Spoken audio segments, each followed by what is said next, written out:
إن الحمد لله نحمده ونستعينه ونستغفره ونعوذ بالله من شرور أنفسنا ومن سيئات أعمالنا من يهده الله فلا مضل له ومن يضلل فلا هادي له وأشهد أن لا إله إلا الله وحده لا شريك له وأشهد أن محمدا عبده ورسوله أما بعد فإن خير الحديث كتاب الله وخير الهدي هدي محمد صلى الله عليه وعلى آله وسلم وشر الأمور محدثاتها وكل محدثة بدعة وكل بدعة ضلالة وكل ضلالة في النار. قال الله تبارك وتعالى قل هذه سبيلي أدعو إلى الله على بصيرة أنا ومن اتبعني وسبحان الله وما أنا من المشركين.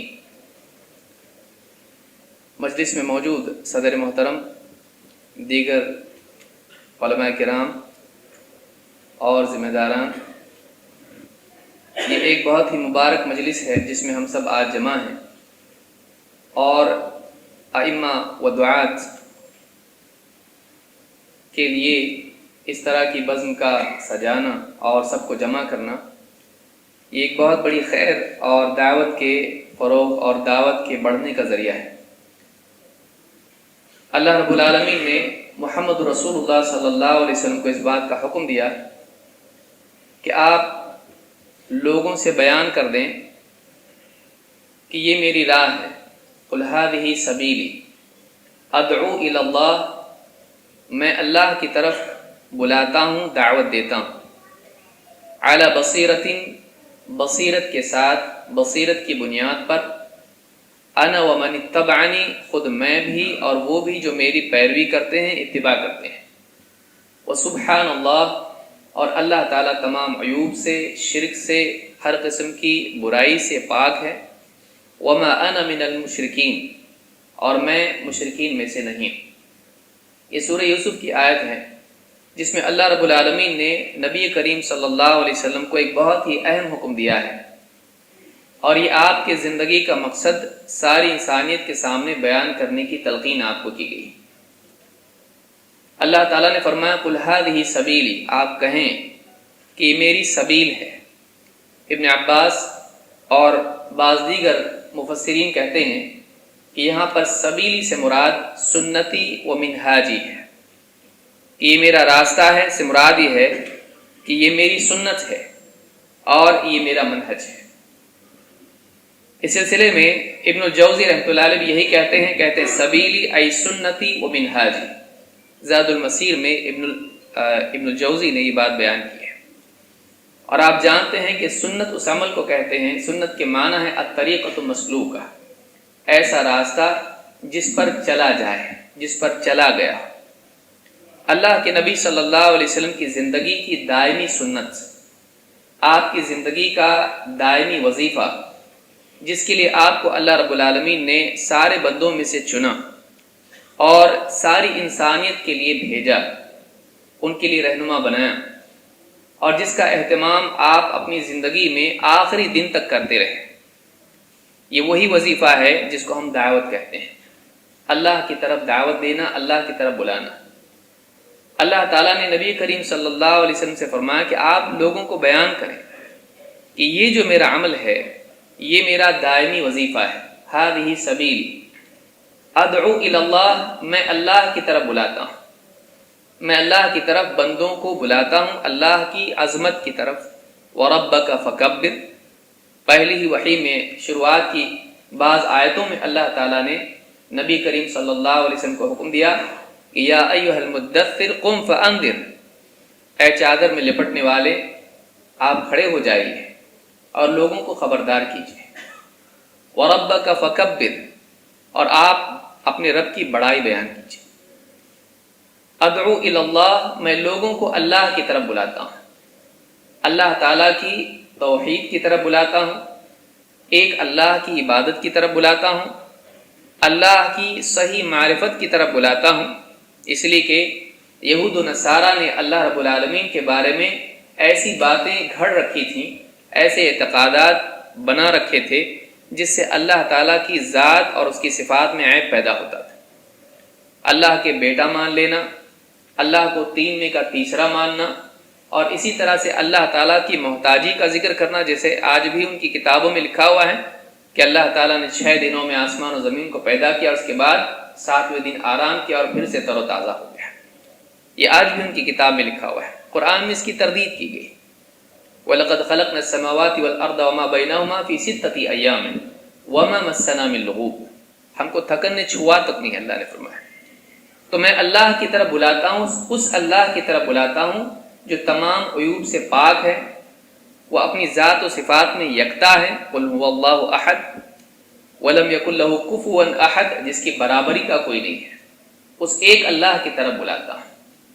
ادعو الی اللہ کے سلسلے میں امام السعدی فرماتے ہیں، عبد الرحمن بن ناصر السعدی کہتے ہیں اے احث الخلق والعباد الى الوصول الى ربهم وارغبهم في ذلك وارهبهم مما يبعدهم عنه۔ اپنی تفسیر میں کہتے ہیں کہ میں اللہ کی طرف بلاتا ہوں کا مطلب یہ ہے کہ میں بندوں کو اللہ تعالیٰ تک، ان کے رب تک پہنچنے کی ترغیب دیتا ہوں، اور جو چیزیں رب سے دور کرنے والی ہیں ان سے ان کو خبردار کرتا ہوں۔ ایک داعی کی زندگی میں پہلی چیز آپ نے دیکھی یہ ہونی چاہیے کہ دعوت اس کا شوق نہ ہو، کہ کبھی دل لگا تو کر لیا اور کبھی دل نہیں لگا تو چھوڑ دیا، وہ اس کی ہابی نہیں ہے۔ کہ جیسے مشغلہ آدمی کا تفریحی کام ہوتا ہے، جب کچھ اور کام نہیں تو آدمی یہ کرے جس سے اس کا دل اس کو اچھا لگے، بلکہ دعوت ایک ذمہ داری ہے جس سے کبھی آدمی اپنے آپ کو ہٹا نہیں سکتا ہے، یہ اس کی زندگی کا دائمی وظیفہ ہے۔ چاہے خوشی کے حالات ہوں یا غم کے، چاہے گھر میں اپنے بچے کی موت کیوں نہ ہوئی ہو، لوگوں کو جمع کر کے تنبیہ کرنا یہ داعی ہے۔ گھر میں فاقہ ہے، بیوی پر تہمت لگی ہے، سارے مخالفین شخصیت کو داغدار کرنے کی ساری کوشش کر رہے ہیں، ذہن منتشر ہے، لیکن اس کے باوجود مسلسل زندگی میں اس کام کو کرتے رہنا، لوگوں کو مسجد میں سکھانا، بازاروں میں جا کر ان کو حلال کے بارے میں تلقین کرنا، جنگ کے میدان میں لوگوں کو عدل کی بات کرنا، ظلم سے بچانا، استقامت کی اور ثابت قدمی کی تلقین کرنا، یہ ساری چیزیں داعی کی زندگی کا حصہ ہے، اس لیے کہ اس کی زندگی میں کبھی دعوت کا کام منقطع نہیں ہوتا ہے، یہ سانس کی طرح ہے، اگر سانس انسان کا ٹوٹ جائے اس کی زندگی ختم ہو جاتی ہے۔ اسی طرح سے داعی کی زندگی میں دعوتی عمل مسلسل ہوتا ہے۔ قل هذه سبیلی ادعو الی اللہ، یہ میرا راستہ ہے، میرا مستقل مشغلہ ہے، یہ میری مستقل سنت ہے، اس کو میں ترک نہیں کر سکتا ہے۔ اور وہ کیا ہے؟ ادعو الی اللہ، میں اللہ کی طرف بلاتا ہوں، اپنی ذات کی طرف نہیں۔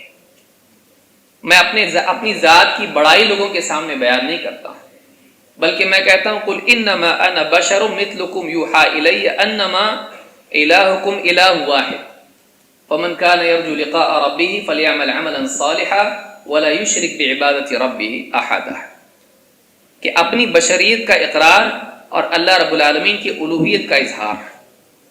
ایک آدمی تعریف کر دیں کہ جو اللہ چاہے اور آپ ما شاء اللہ وما شئت، تو فوراً داعی کی زبان سے کیا نکلے گا؟ اجعلتنی واللہ عدلا، کیا تو نے مجھ کو اور اللہ کو برابر کر دیا؟ داعی وہ ہے جو اپنی ذات کی نفی کی بنیاد پر اللہ کی توحید کا اقرار اور لوگوں کے سامنے اظہار کرے۔ اکثر اوقات دعوت کے میدان میں شہرت انسان کے لیے اللہ تعالیٰ کے ساتھ شرک کے دروازے کھولتی ہے، وہ سارے بتوں کو توڑ دیتا ہے، لیکن اپنی ذات کے بت کو توڑنا بڑا مشکل ہوتا ہے۔ جب مرجع خلق وہ بن جاتا ہے تو پھر اللہ تعالیٰ کی بجائے کمالات کا انتساب اپنی ذات کی طرف کرنے لگتا ہے۔ یہ قارون کا طریقہ ہے، انما اوتیتہ علی علم عندی، مجھے جو کچھ ملا ہے بجائے اس کے کہ محض اللہ کی طرف سے اس کا فضل مانا جائے کہ اللہ کا کمال ہے، اللہ کا فضل ہے، اللہ کا احسان ہے، میرا کوئی کمال نہیں، اپنی نفی ہو، جیسے نبی صلی اللہ علیہ وسلم کر رہے ہیں کہ جو اللہ چاہے اور آپ چاہیں، کہا نہیں، کیا تو مجھ کو اللہ کے برابر کرتا ہے؟ بلکہ یوں کہے ما شاء اللہ وحدہ، جو اکیلا اللہ چاہے گا وہی ہوگا۔ اتنی عظمتوں کے بعد بھی اپنی تردید کرنا یہ توحید کے کمال کا نتیجہ ہے۔ جب دعوت کے میدان میں انسان آتا ہے اور اللہ کی بڑائی بیان کرتا ہے تو دھیرے دھیرے اس کے خطاب کے کمال سے لوگوں کے دلوں میں اس کی بھی بڑائی پیدا ہونا شروع ہوتی ہے۔ یہ بہت نازک موقع ہوتا ہے، یہاں پر دائی بعض اوقات ان کے دلوں میں اپنی بڑائی کو باقی رکھتا ہے۔ اللہ کی بڑائی تو ہے ہی ہے، لیکن میری بھی بڑائی ہے۔ لوگوں کے دلوں پر چھا جانا اور لوگوں کو اپنی ذات سے جوڑنا، اپنا تعارف خود کرانا اور اسی طرح سے اپنے کارنامے لوگوں میں بیان کرنا، لوگوں کے درمیان اپنے امتیاز کو باقی رکھنا، یہ ساری چیزیں اس کی دعوت اور اس کے اخلاص کے لیے قاتل ہے۔ ادعو الی اللہ، میں خالص اللہ کی طرف بلاتا ہوں، میرا اپنا کوئی کمال نہیں ہے، میرے اندر کوئی خوبی واقعی نہیں ہے، اگر ہے بھی تو اللہ کی طرف سے۔ اس لیے آپ دیکھیے سلف کیا کہتے تھے، اگر اس میں کوئی صحیح جو میں نے کہا ہے وہ صحیح بات ہے تو یہ اللہ کی طرف سے ہے، اگر اس میں غلطی ہے تو اس میں میری خطا ہے۔ عمر بن خطاب رضی اللہ تعالیٰ اور دیگر صحابہ کو آپ دیکھیے کہ اگر یہ حق ہے فیصلہ میرا، یہ اللہ کی طرف سے ہے، اور اگر اس میں خطا ہے تو میرے نفس کی طرف سے، یہ میری غلطی ہے، اس میں اللہ کی طرف اس کا انتساب نہ ہو۔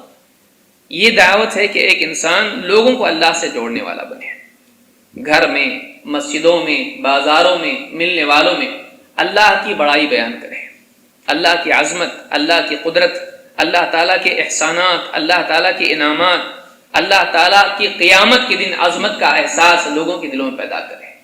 دنیا میں مخلوقات کے ذریعے سے اللہ کی بڑائی لوگوں کے دلوں میں بٹھانے کی کوشش کرے، وہ اللہ تعالیٰ کی توحید کی اقرار و اظہار میں اپنی نفی بھی کرنا جانتا ہو، وہ اخلاص کے ساتھ دعوت دینے والا بنے، اس کا مقصود اپنی ذات کو چمکانا نہ ہو، اللہ کی بڑائی بھی ہو اور میری ذات بھی چمک جائے، ایک ساتھ دو کام نہیں، بلکہ جب تک کہ کمال درجے میں اللہ کی بڑائی ہم بیان نہ کریں اور اندر سے اپنے آپ کی نفی نہ کریں، تب تک کہ توحید کا داعی بننا بہت دور کی بات ہے، ہم خود توحید والے نہیں بنے ابھی ڈھنگ سے۔ لہذا توحید کا کمال یہ ہے کہ انسان خالص اللہ کے لیے دعوت دے اور اللہ کی طرف لوگوں کو بلائے، لوگوں کو اللہ سے جوڑنے والا بنے، اللہ کا تعارف لوگوں کے سامنے پیش کرے، اللہ تعالیٰ کی بڑائی لوگوں کے سامنے بیان کرے، یہ بہت ضروری ہے۔ اسی طرح سے اعلیٰ بصیرت، قل ھذہ سبیلی ادعو الی اللہ اعلیٰ بصیرت، بصیرت کی بنیاد پر دعوت دینا، بصیرت کے ساتھ دعوت دینا۔ ابن الجوزی رحمۃ اللہ علیہ فرماتے ہیں اس کے کیا معنی ہے، بصیرت کے ساتھ دعوت دینے کے معنی کیا ہے؟ کہتے ہیں اعلیٰ یقین، میں یقین کی بنیاد پر دعوت دیتا ہوں، میری دعوت یقین کی بنیاد پر ہے، یقین کے ساتھ میں دعوت دیتا ہوں، زاد المسیر میں انہوں نے کہا ہے۔ اسی طرح سے شیخ السعدی کہتے ہیں ای علی علم و یقین من غیر شک ولا امتراء ولا مریہ، کہتے ہیں میں جو دعوت دیتا ہوں وہ علم کی بنیاد پر ہے، یقین کی بنیاد پر ہے، اور شک اور مریہ کی بنیاد پر نہیں ہے، کنفیوژن کی بنیاد پر نہیں ہے۔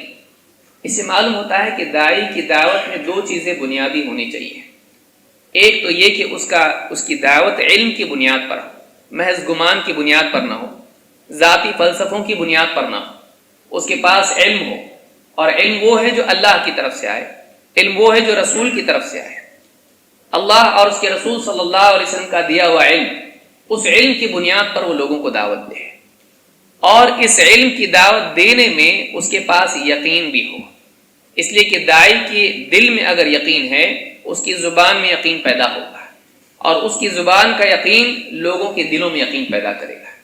اگر داعی خود بولنے میں گڑبڑاتا ہے، اس کو خود اپنی بات پر یقین نہیں ہے، سننے والوں کے دل میں یقین پیدا نہیں ہوگا۔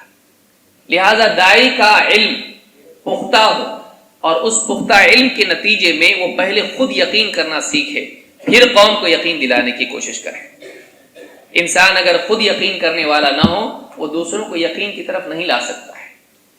اس فتنے کے دور میں جہاں بہت ساری باطل دعوتیں چل رہی ہیں، بعض اوقات حق کا داعی بھی بھیڑ کو دوسری طرف جاتے ہوئے دیکھ کر ڈگمگا جاتا ہے، اس کے قدم بھی تھوڑا مڑنے لگتے ہیں۔ شہرت کی صورتیں، میڈیا اور اسی طرح سے دوسرے مناہج جہاں پر لوگ بھیڑ جا رہے ہیں، گاڑیوں میں بیٹھ کے جا رہے ہیں، اب اس کو دکھائی دیتا کہ جس راستے پر میں چل رہا ہوں کوئی آنے کو تیار نہیں، سیدھا سادہ دین جس میں مخالفت نفس کی بھی کرنا ہے، سماج کی بھی مخالفت جھیلنا ہے، اس کے بعد دنیا میں ملنے والا بھی کچھ نہیں ہے، شہرت بھی نہیں، اپنی بھی نفی کرنا ہے، کیا ہاتھ میں آیا ہے، اور پھر معاشی اعتبار سے فقر و فاقہ لباس کی طرح چمٹا ہوا ہے. اب اس میں کیا ملے گا؟ اب ایسا راستہ تھوڑا سا مشکل راستہ انسان کو دکھائی دیتا ہے. لیکن دوسری طرف آدمی دیکھتا ہے منہجی کمزوری کے ساتھ سب کو گلے لگانے والی دعوت، منہجی انحراف کے ساتھ ساری چیزوں کو یہ بھی صحیح یہ بھی صحیح وہ بھی صحیح کہنے والی دعوت. اس میں لوگوں کی بھیڑ زیادہ جمع ہوتی ہے، اس میں چاہنے والے بڑھتے ہیں، اس میں دنیا میں شہرت کی صورتیں پیدا ہوتی ہیں. اس کے قدم ڈگمگا جاتے ہیں، وہ دائیں بائیں مڑنے لگتا ہے. اس کی یقین کی کمزوری اس کی گمراہی کا ذریعہ بنتی ہے. حق کا دائی، واقعی دائی وہ ہے جو اس ماحول میں چاہے کتنا بھی بگڑا ہوا ماحول کیوں نہ ہو، لوگ انکار کر رہے ہوں، وہ یقین پر قائم ہو کہ یہ دعوت اگر حق ہے تو نہ ماننے والوں کا انکار میرے حق کو باطل نہیں بنا سکتا ہے. لوگ اگر نہیں مانتے، مخالفت کرتے ہیں، تو ان کی مخالفت میری دعوت کا ابطال نہیں کر سکتی ہے. اللہ کی مدد میرے ساتھ ہے. یقین اس کی زندگی میں ہونا چاہیے. یا ایھا الرسول بلغ ما انزل الیک من ربک وان لم تفعل فما بلغت رسالتہ واللہ یعصمک من الناس. اے رسول، اللہ کی طرف سے جو حق آپ کے پاس آیا ہے اس کو پہنچا دیجیے. اگر آپ نے نہیں پہنچایا، آپ نے حق ادا نہیں کیا، رسالت کا حق ادا نہیں کیا. واللہ یعصمک من الناس، اور اللہ ہے جو آپ کو لوگوں سے بچائے گا. آپ کو لوگوں سے ڈرنے کی ضرورت نہیں ہے. اہل باطل کی کثرت اہل حق کی قلت پر غالب نہیں آ سکتی ہے. لا تزال طائفۃ من امتی ظاہرین، میری امت میں ایک گروہ ہمیشہ رہے گا، غالب رہے گا. اہل حق کی قلت ان کی دلیل کو کمزور نہیں کرتی ہے، اور اہل باطل کی کثرت ان کے فلسفوں کو اہل حق کی باتوں پر غالب نہیں کر سکتی ہے. لہذا ہمارے دل کا یقین پختہ ہونا چاہیے، اور دل کا یقین اس کا مدار علم کی پختگی پر ہوتا ہے. جتنا پختہ علم ہوگا، جتنے دلائل پختہ ہوں گے، ان پر یقین بھی پختہ بنے گا. لہذا کہا اعلی بصیرت، میں بصیرت کی بنیاد پر دعوت دیتا ہوں. بیضاوی کہتے ہیں بیان و حجہ واضحہ غیر عمیہ، کہتے ہیں کہ میری جو دعوت ہے بصیرت کی بنیاد پر ہے، دلیل اور حجت کی بنیاد پر ہے، اندھے پن پر نہیں.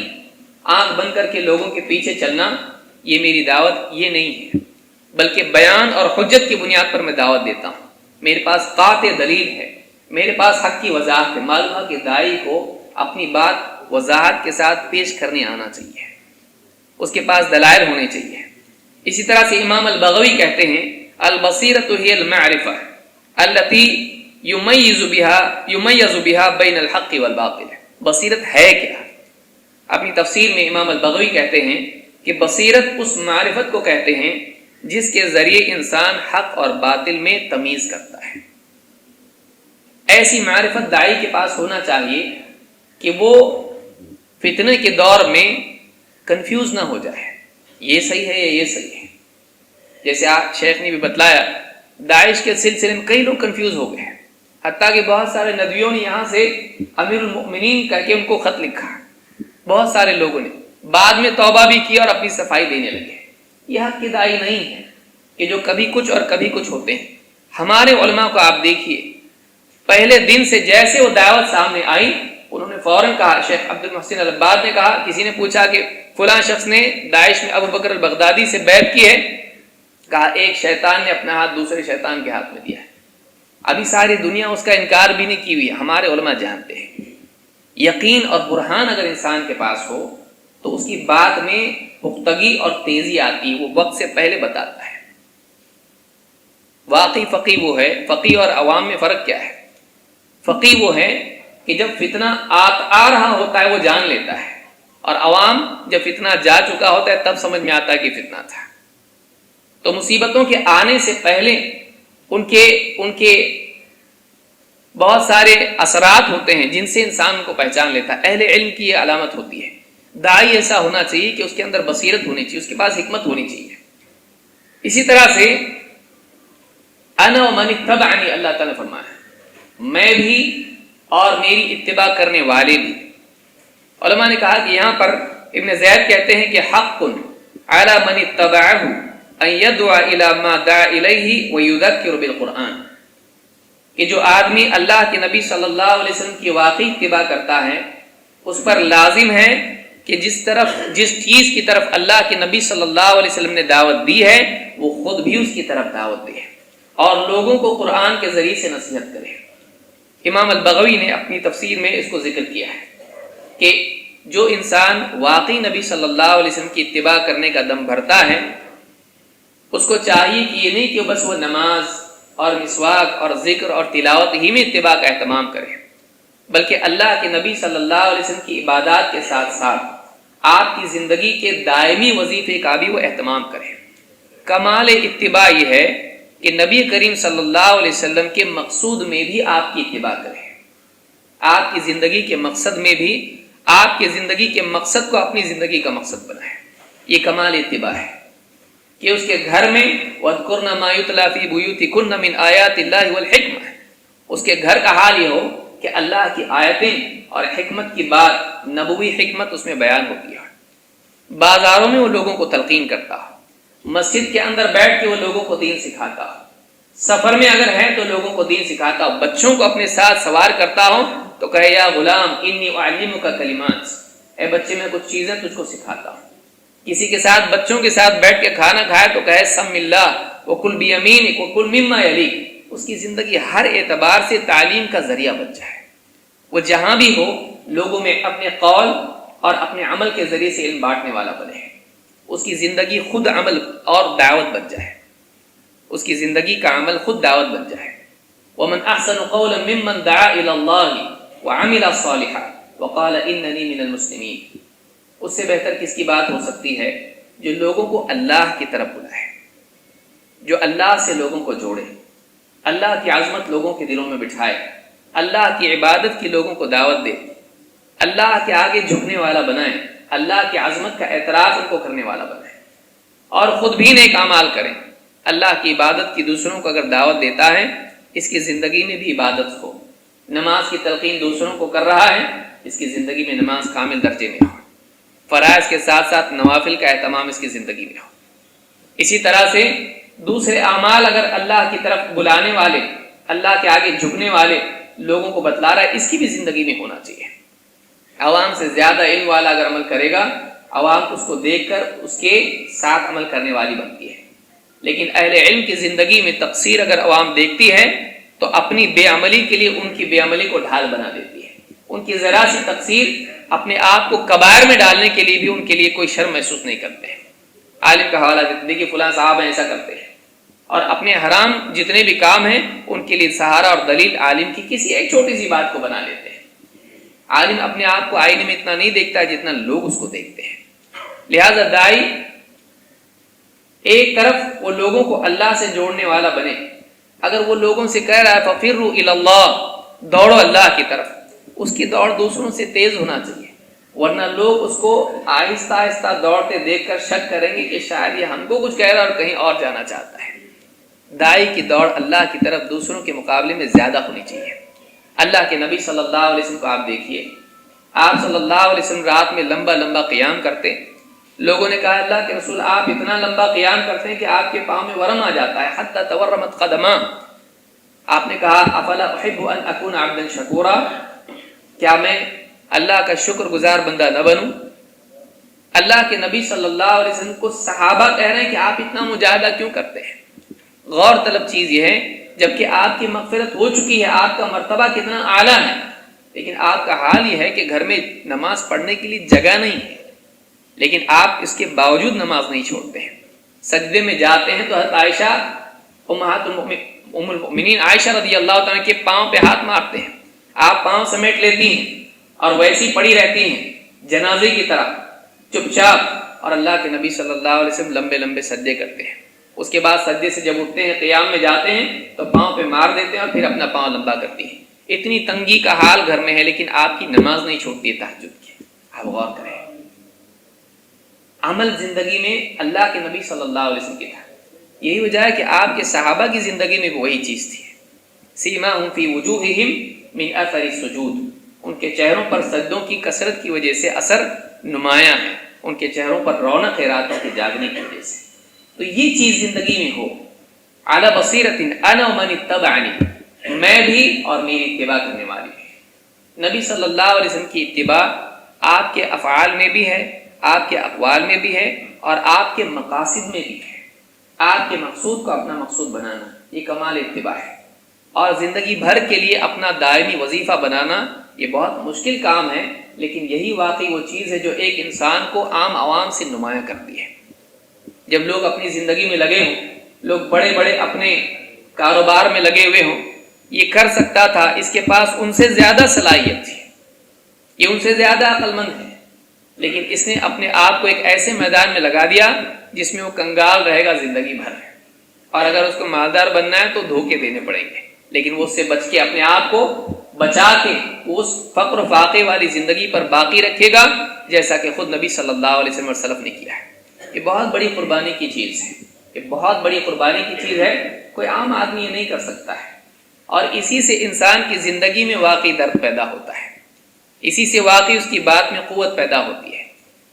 جب آدمی قربانی دیتا ہے حق کے لیے تو اس کی زبان پہ حق کی قوت بھی اتنی بڑھ جاتی ہے۔ یہ پیچھے والی طاقت ہوتی ہے زندگی میں قربانی والی، جو اس کی بات میں طاقت پیدا ہوتی ہے، جس سے تاثیر پیدا ہوتی ہے۔ لہٰذا اللہ کے نبی صلی اللہ علیہ وسلم کو آپ دیکھیں، آپ کی زندگی ہمارے لیے اسوہ اور نمونہ ہے ہر اعتبار سے، صرف نماز میں نہیں، صرف تلاوت میں، روزے میں نہیں، حج میں نہیں، بلکہ آپ کی زندگی دعوتی اعتبار سے بھی نمونہ ہے۔ ہم آپ صلی اللہ علیہ وسلم کو دیکھیں، گھر میں بچے کی وفات ہوئی ہے، لوگوں میں غلط فہمی پیدا ہوئی، آپ کھڑے ہو کے لوگوں کی اصلاح کر رہے ہیں۔ اس غم کی حالت میں بھی آپ نے گوارا نہیں کیا کہ لوگ یہ سمجھیں، اس غلط توہم میں مبتلا ہو جائیں کہ دیکھو نبی کے گھر میں بچے کی وفات ہوئی تو چاند گرہن سورج گرہن ہوتا ہے۔ آپ اس وقت میں کھڑے ہو کر لوگوں کو تلقین کر رہے ہیں، جبکہ آدمی ایسے وقت میں کسی ہوش و حواس میں نہیں رہتا ہے جب اس کا پیارا بچہ دنیا سے گیا ہے، لیکن آپ صلی اللہ علیہ وسلم نے ان حالات میں بھی لوگوں کو تلقین کی۔ کیوں؟ اس لیے کہ آپ کی زندگی کا مقصد تھا، اس لیے یہ ہماری زندگی کا مقصد بنے۔ ابن قیم رحمۃ اللہ علیہ فرماتے ہیں فَلَا يَكُونُ الرَّجُلُ مِنْ أَتْبَاعِهِ حَقًّا حَتَّى يَدْعُوَ إِلَى مَا دَعَا إِلَيْهِ وَيَكُونُ عَلَى بَصِيرَةٍ، کوئی بھی آدمی اس وقت تک کہ واقعی نبی صلی اللہ علیہ وسلم کی اتباع کا حق ادا کرنے والا نہیں بن سکتا ہے جب تک کہ دو چیزیں اس کی زندگی میں نہ ہوں۔ نمبر ایک، جس چیز کی طرف نبی صلی اللہ علیہ وسلم نے دعوت دی وہ بھی دعوت دے۔ دو، اس کی دعوت اندھے پن کی بنیاد پر بے دلیل دعوت نہ ہو، بلکہ اس کی دعوت بصیرت کی بنیاد پر ہو۔ یہ دو چیزیں جس کی زندگی میں ہے، ایسا انسان کامیاب ہے۔ التفسیر القیم میں ابن قیم نے بات بیان کی ہے، اور اخیر میں اللہ نے فرمایا وَسُبْحَانَ اللَّهِ وَمَا أَنَا مِنَ الْمُشْرِكِينَ، اور اے نبی کہیے کہ ساری پاکی اللہ کے لیے ہے، اللہ تعالیٰ تمام عیوب سے پاک ہے۔ وَمَا أَنَا مِنَ الْمُشْرِكِينَ، میں مشرکین میں سے نہیں ہوں۔ اس میں دونوں چیزیں ہیں، ایک اللہ رب العالمین کے لیے ند اور مثیل اور ظہیر، اور اللہ کے لیے کفو، اللہ کی برابری، یا اللہ کے بارے میں جتنے اہل باطل نے عیب گھڑ رکھے ہیں، باطل فلسفے اللہ کے بارے میں گھڑ رکھے ہیں، ان سب سے اللہ تعالیٰ کی برات کا اظہار ہے کہ اللہ تعالیٰ ان تمام عیوب سے پاک ہے۔ جو جھوٹ بولنے والے، شرک کرنے والے، انحراف والے عقیدے اپنانے والے جتنے بھی باطل فرقے ادیان ہیں، انہوں نے اللہ کے بارے میں جو جھوٹ گھڑے ہیں ان تمام عیوب سے وہ پاک ہے۔ ایک، اللہ کے لیے پاکی کا اقرار اور اظہار۔ دو، اپنی براءت اہل باطل سے۔ وَمَا أَنَا مِنَ الْمُشْرِكِينَ، میں مشرکین میں سے نہیں ہوں۔ دینی غیرت اور ان سے اپنا امتیاز باقی رکھنا، ان کے ساتھ اپنے آپ کو خلط ملط نہیں ہونے دینا، اہل باطل کے ساتھ مکس اپ نہیں ہونا، بلکہ اپنے تشخص کو، اپنے منہج کو، اپنے عقیدے کو بالکل نمایاں طور پر بیان کرنا اور ان سے دوری اختیار کرنا، اہل باطل سے دوری اختیار کرنا، ان سے اپنا امتیاز باقی رکھنا۔ تو ایک میں اللہ تعالیٰ کی پاکی کا اقرار ہے، دوسرے میں اپنے لیے برات کا اظہار ہے کہ ہم ان سے بری ہو جائیں۔ اسی لیے جہاں اللہ کی توحید کا اقرار ضروری ہے، وہیں اللہ تعالیٰ کے علاوہ جن کی عبادت ہوتی ہے ان کا انکار بھی ضروری ہے۔ جہاں اہل حق سے محبت ضروری ہے، اہل باطل سے اجتناب اور ان سے برات کا اظہار بھی ضروری ہے۔ یہ دونوں چیزیں ایک انسان کے دین کو کامل کرتی ہیں۔ من احب للہ وابغض للہ واعطى للہ ومنع للہ فقد استکمل الایمان، جو اللہ کے لیے محبت کرے، اللہ کے لیے دشمنی رکھے، اللہ کے لیے دے، اللہ کے لیے روک لے، تو اس نے اپنے ایمان کو کامل کر لیا۔ تو داعی کے دل میں دین کی غیرت بھی ہوتی ہے، یہ نہیں کہ ہر جگہ جا کے وہ ایسا بن جائے جیسا برتن ہوگا ویسا پانی، ایسا نہیں ہوتا ہے، وہ اپنا امتیاز باقی رکھتا ہے، یہ ہمارا منہج ہے، یہ ہمارا دین ہے، چاہے وہ کسی بھی سٹیج پر جائے وہی بولے گا جو اپنی بات ہے، یہ نہیں کہ ان کے بیچ میں اگر عزت مل جائے تو ان کی بولی بول کر آئے، یہ نہیں کرے گا۔ لہٰذا اپنی دعوت کو باقی رکھنا، اپنے منہج کی غیرت کو اپنے دل میں ہمیشہ زندہ رکھنا، یہ بھی داعی کے لیے ضروری ہے۔ اللہ رب العالمین سے دعا ہے کہ ہم سب کو ان قرآن کی ان نصیحتوں پر اور سلف کے اس طرز عمل پر، اور خصوصاً نبی صلی اللہ علیہ وسلم کے اس منہج پر چلنے کی توفیق عطا فرمائے۔ اقول ھذا واستغفر اللہ لی ولکم۔